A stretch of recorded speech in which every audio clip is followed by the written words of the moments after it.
안녕하세요. 호기심 약사입니다. 저번 영상에서 고혈압의 원인에 대해서 살펴보았는데요. 모든 것은 조직의 산소 공급이 잘 되어야 하고 그래서 혈액순환이 중요하다고 말씀드렸습니다.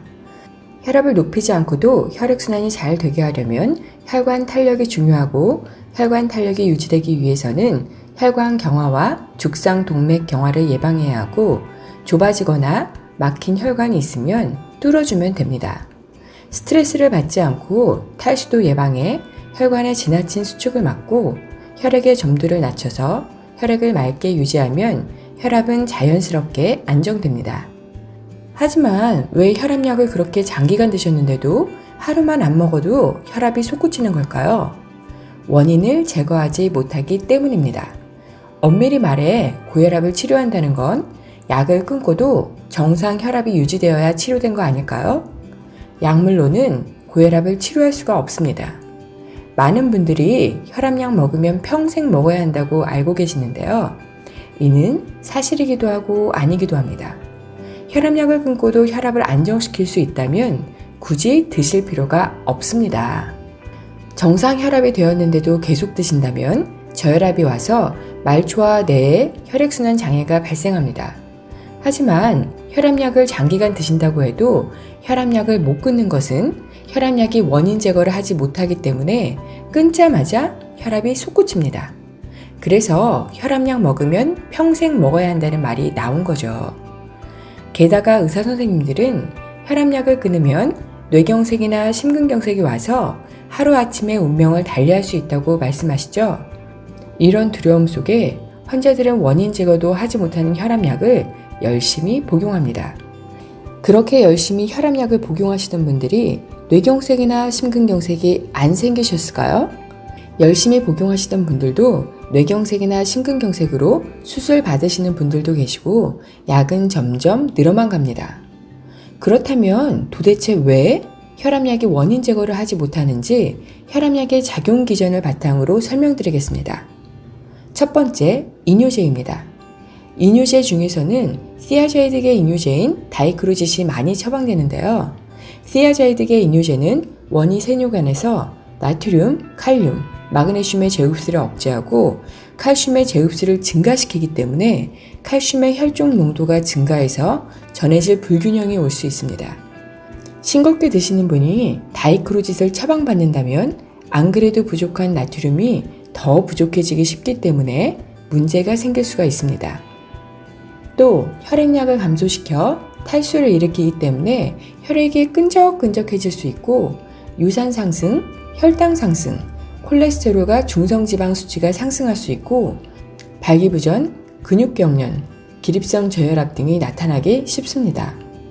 장기간 사용했을 때 만성 탈수가 생기면 혈관 수축이 일어나고 혈액도 끈적끈적해지기 때문에 오히려 신장에 무리가 될 수 있고 혈압을 높이는 원인을 제거할 수 없습니다.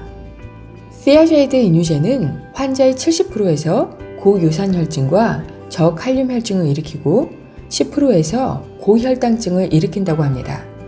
통풍 환자나 당뇨 환자, 고지혈증이신 분들은 사용에 주의하셔야 합니다. 두 번째, 칼슘 채널 차단제입니다. 칼슘 채널 차단제로는 암로데핀, 니페드핀, 딜테아젠, 베라파밀 등의 성분이 있습니다. 칼슘은 칼슘 통로를 통해 근육세포로 들어가서 근육을 수축시킵니다. 심장과 혈관에는 평활근이라는 근육이 있어 혈관과 심장을 수축시키는 역할을 하는데요. 칼슘 채널 차단제는 칼슘이 칼슘 통로로 들어가는 것을 차단하여 혈관 및 심장 평활관의 수축력을 떨어뜨립니다. 좀 더 쉽게 말하자면 혈관을 이완시키고 심장 근육에 힘을 빼서 펌핑을 약하게 하는 거예요. 심장의 힘이 떨어지니 세게 펌핑이 안 돼서 당연히 혈관벽에 미치는 압력, 즉 혈압이 떨어지게 되는 거죠. 당장은 혈압이 잘 떨어질지 모르겠지만 혈관 탄력 또한 저하됩니다. 말초에까지 혈액을 잘 보내려면 혈관이 이완과 수축을 잘해야 해요. 이완을 잘해야 혈압이 높아지지 않고 혈액이 부드럽게 잘 흐를 수 있고 수축을 잘해야 혈액을 멀리까지 보낼 수 있거든요. 하지만 수축이 잘 안 되니 당연히 말초 혈액순환 장애가 생겨 손발이 차갑거나 저린 증상이 생길 수밖에 없어요. 머리로도 혈액이 잘 가지 않아 두통이 생기기도 하고 발기부전, 피로, 기립성 저혈압, 소화불량도 생기고 수분 정체가 일어나 부종이 생기기도 합니다. 혈관 탄력이 떨어지는 것도 문제지만 심장 수축력까지 떨어뜨리니 말초와 뇌의 원활한 혈액 공급이 걱정되네요. 이 또한 혈압이 높아지는 원인을 해결하지 못하고 인위적으로 혈압만 낮추고 있다는 거 아시겠죠? 셋째, 베타 차단제입니다. 대표적인 성분으로는 아테놀롤, 메토프롤롤, 프로프라놀롤 등이 있습니다. 베타블로커는 칼슘 채널 차단제와 다른 기전으로 심장에 영향을 미치는데요. 교감신경 수용체인 베타 수용체를 차단하여 심장 박동수를 감소시킵니다. 심장에는 베타1이라는 아드레날린 수용체를 많이 갖고 있는데 이 수용체가 자극되면 심장은 흥분하여 심박출량이 증가하고 혈압이 올라가게 됩니다. 이 수용체를 차단해 심박동수와 심박출량을 감소시켜 혈압을 낮추게 되는 거죠. 부작용으로는 당연히 말초 혈액순환 장애인 손발저림, 수족냉증 등이 나타나고요. 두통, 부종, 마비감, 발기부전, 고지혈증, 중성지방 증가, 혈당 증가, 유산 증가, 안구 건조, 시력 저하 등이 나타나기도 합니다. 베타1 수용체가 심장뿐만 아니라 신장과 눈에도 존재하거든요. 베타1 수용체가 활성화되면 눈에서는 안방수 생산을 증가시키는데 이를 차단하니 이런 부작용이 나타나게 됩니다. 베타 수용체가 베타1뿐만 아니라 베타2도 있는데요. 베타2 수용체는 평활근, 골격근, 지방조직, 췌장, 간에 존재합니다. 베타2 수용체가 활성화되면 인슐린 분비가 촉진되고 혈관 평활근과 기관지를 확장하는데요. 베타1만 차단하는 약물이라도 어느 정도는 베타2까지 차단할 수 있어서 여러 가지 부작용들이 생기게 됩니다. 베타 차단제는 지질대사를 방해해 HDL을 감소시키고 중성지방은 증가시킵니다. 고지혈증도 생기고 혈당도 증가하니 장기적으로 썼을 때 죽상동맥경화가 진행되기도 합니다. 죽상동맥경화가 생기면 심근경색도 올 수 있겠네요. 혈압을 낮추는 약물이 심근경색까지 올 수 있다니 정말 이상하죠? 이 또한 혈압을 높이는 원인은 제거하지 못하고 혈압만 억지로 떨어뜨려 눈 가리고 아웅하는 꼴입니다. 또 한 가지 주의할 점은 베타 차단제를 중단할 때에는 갑자기 중단해서는 절대 안 됩니다. 반동성 작용이 있어서 급격한 혈압 상승이 나타날 수 있기 때문에 서서히 감량하셔야만 하는 거 잊지 마세요. 넷째, 안지오텐신 전환 요소 억제제입니다. ACE 이니비터라고 짧게 말할게요. 대표적인 성분으로는 에나라프릴, 캡토프릴, 모엑시프릴, 라미프릴 등이 있습니다. 신장은 혈액량을 변화시켜 혈압을 조절하는 역할을 하는데요. 혈압이 떨어지거나 혈액량이 적어지면 신장에 있는 압력 수용체는 레닌을 방출해 안지오텐신-1을 생성하고 안지오텐신-1은 안지오텐신 전환요소 ACE에 의해 강력한 혈관 수축 작용이 있는 안지오텐신-2를 생성하여 혈압을 올립니다. ACE 이니비터는 안지오텐신-2의 생성을 억제함으로써 혈압을 낮춥니다. 다섯째, 안지오텐신-2 수용체 차단제입니다. ARB라고 짧게 말할게요. 살탄으로 끝나는 루살탄, 발살탄, 텔미살탄, 칸데살탄 등이 있습니다. 안지오텐신-2가 혈관 수축 작용을 하기 위해서는 수용체와 결합해야 하는데 ARB는 안지오텐신-2가 수용체와 결합하는 것을 방해하여 혈압을 낮춥니다.